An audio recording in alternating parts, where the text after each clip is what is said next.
Tara mga be, mamundok tayo at mag-mushroom hunting. Mamulot ulit ako ng mushrooms guys. Kasi 11 pa yung pasok ko. So 8 o'clock. 8 o'clock pa lang naman ngayon. So mga 1 hour lang akong mamumulot. Ayan. Ayan guys. So ito guys, sobrang nga akong na-excite sa pamumulot ng mushrooms this time kasi nga tumaas nga naman ang price ng mga chanterelle at umaabot na siya ngayon ng 500 pesos per kilo or around 100 crowns.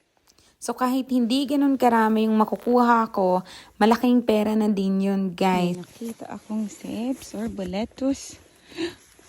Nice. Ah, wow. Tingnan nyo guys.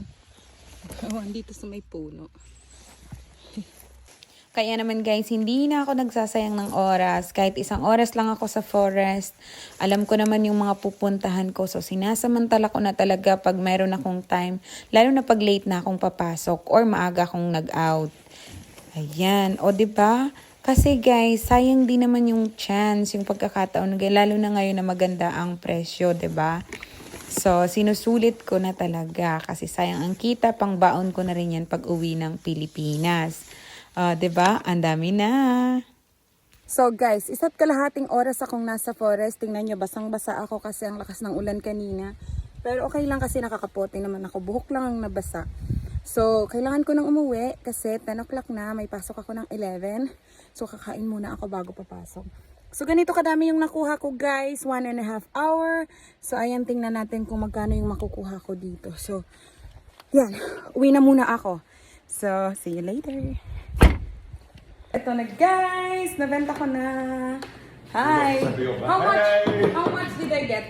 542. Oh, 5 times 5. Bad mushroom. 2,500 pesos. Like that. Oh, diba? 1.5 oras lang yan, guys. Ito yun sila, oh.